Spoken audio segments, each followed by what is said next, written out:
Hello and welcome back to my channel. Today I'm going to be doing a video all about my favorite sunscreens.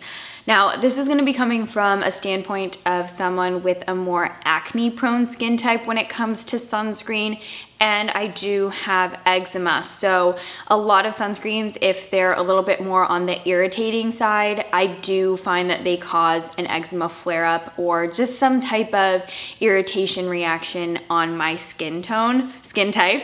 So I wanted to share some that I have found to be quite gentle, and I haven't had any type of adverse reactions from these specific sunscreens.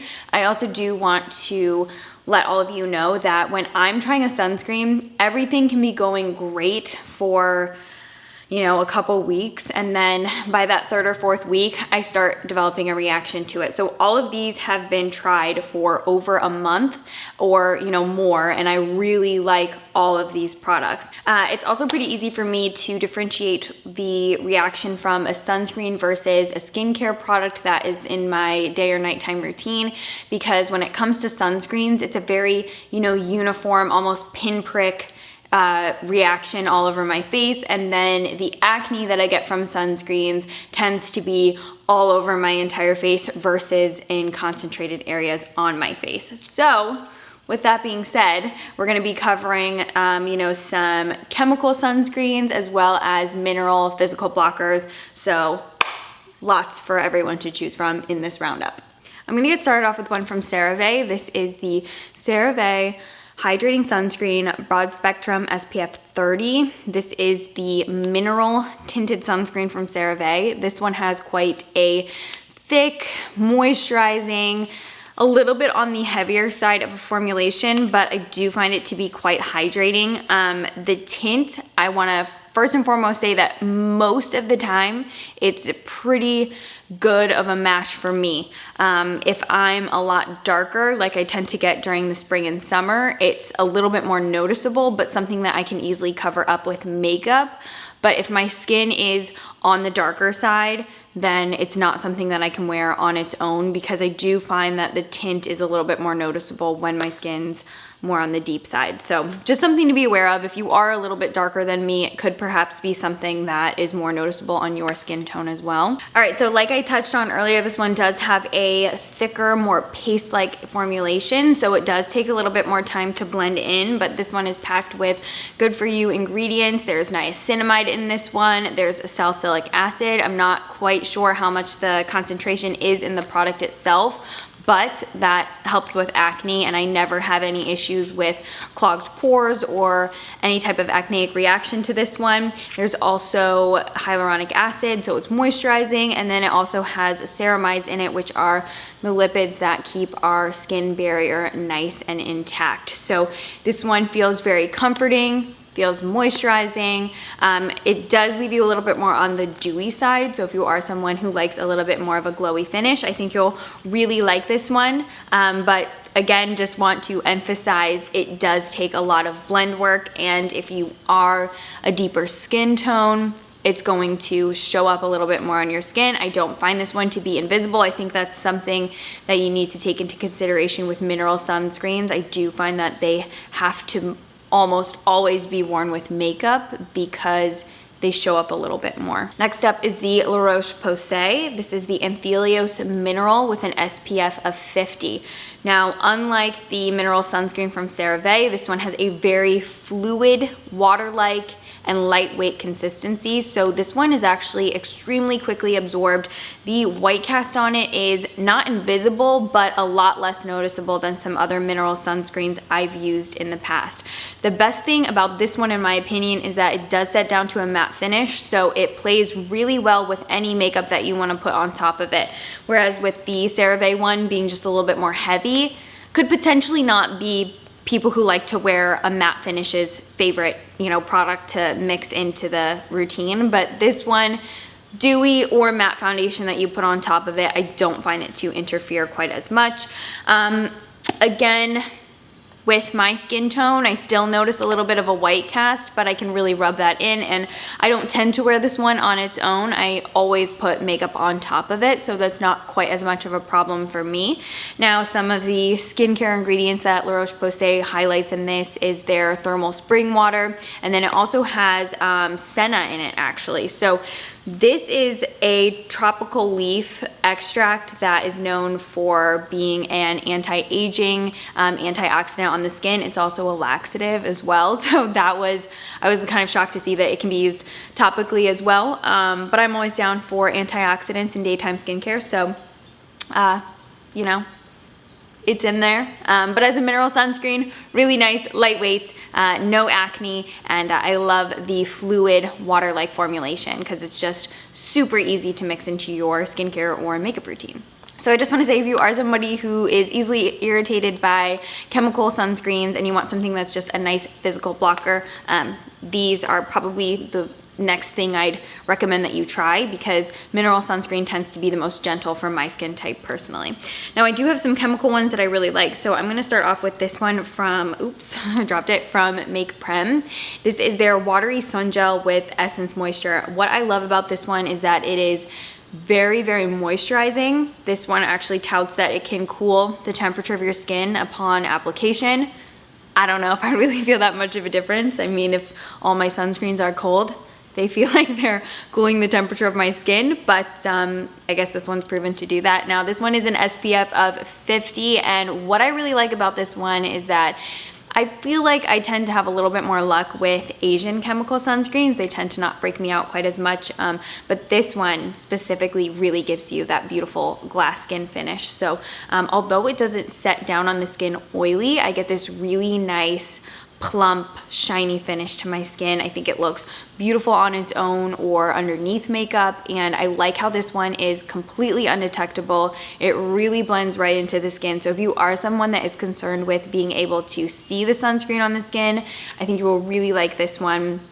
It's just an easy everyday sunscreen, pairs well with pretty much everything. It is, again, like I said, extremely moisturizing. So on days where I wear this, a lot of times I have to wear a lot less moisturizer because I feel like this keeps my skin nice and hydrated all day long. This one has centella in it, which is moisturizing and just really comforting on the skin. So dry skin friendly, and I would probably say that this is the most makeup wearer friendly because it just looks really nice underneath makeup or, again, on its own.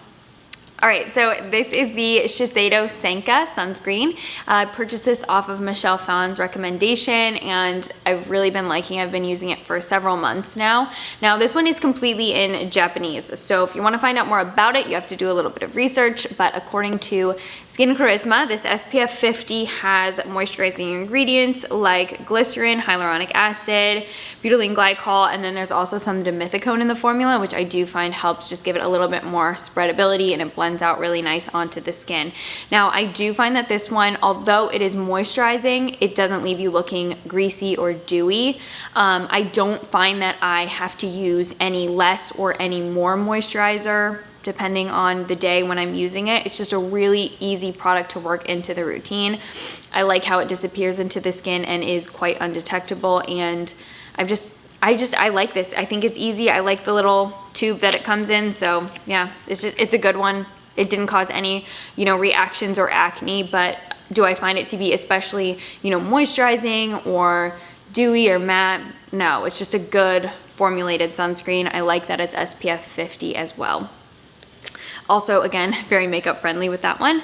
And then we also have the Supergoop Daily Dose. This is an SPF 40 from Supergoop, and the formula on this one is much like a vitamin C serum. So it does leave me looking a little bit more glowy, a little bit more on the dewy side. I feel like my skin looks nice and plump when I use this one, but I will say, although the formula is lightweight and serum-like, it does take a little bit of extra time to really absorb into my skin. So when I'm wearing this, I'm saying like 15 to 30 minutes before I go in with makeup application is really the adequate amount of time that this really needs to sink in.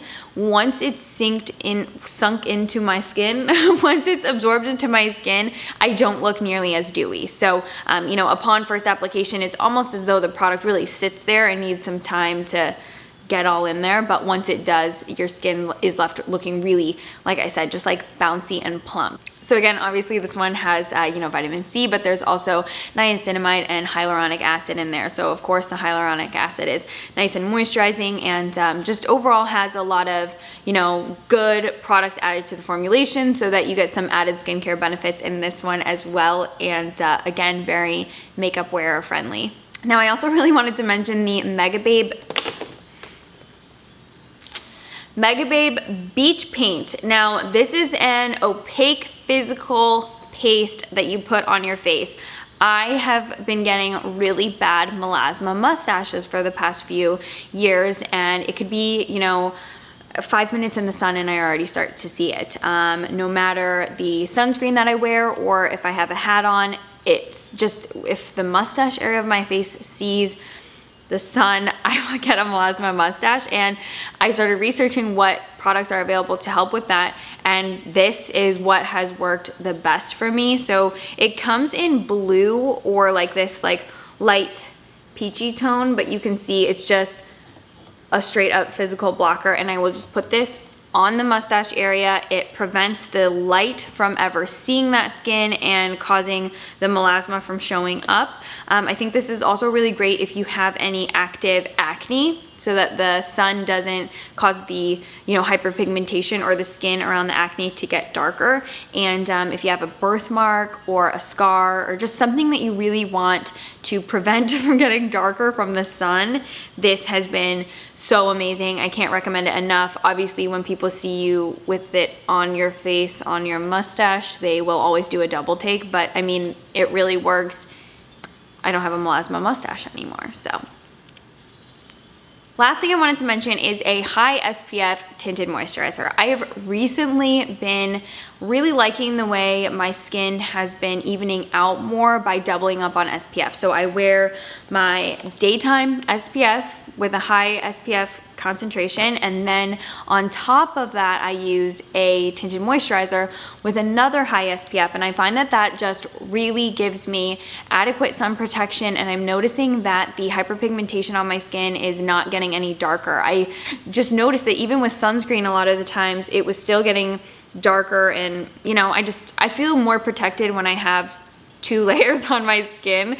Now, the obvious drawback to using just this as your sun protection is that you could skimp out on the product because there is coverage. So in order to avoid looking cakey, maybe you're gonna be a little bit more lenient with the amount of product that you use with this. So I don't personally think that it's good enough on its own. I think you still need to be using your regular sunscreen, but I really like this one. It's an SPF of 45. It has quite a good amount of coverage. It pairs well with the other sunscreens that I use it with. And again, like, I find that it's just helping prevent that hyperpigmentation from getting any darker. And it feels really nice and lightweight despite having a lot of coverage. I never feel like I look cakey. I'm wearing it on my face today. So if you'd like to see a tutorial using this in conjunction with my sunscreens, I'd be happy to do that for you. I use the shade Cashew, and yeah, been using this pretty much every single day. Really big fan. Love the high SPF on it and the way it pairs with the other sunscreen products. So I hope that this could be of lots of help for you. If you do have any questions regarding any of these sunscreens, please feel free to hit me up in the comments. I'll always do my best to help you out and get back to you. Like I said, when I'm testing out a sunscreen, I really want to use it for an adequate amount of time just so that I really know how my skin reacts to it, because it is really frustrating trying a sunscreen and really liking it for the first 2 weeks and then all of a sudden developing that reaction or that acne that's kind of delayed from the first couple weeks of use. So I already said if you have any questions, you can hit me up. I'm going to list and link all these sunscreens in the description box down below for you. And any other type of like SPF related video that you want to see, please leave suggestions in the comments down below. And I would love it so much if you would subscribe, and if you'd come follow me on Instagram too. That would be amazing. I'll see you in my next video. Bye everyone.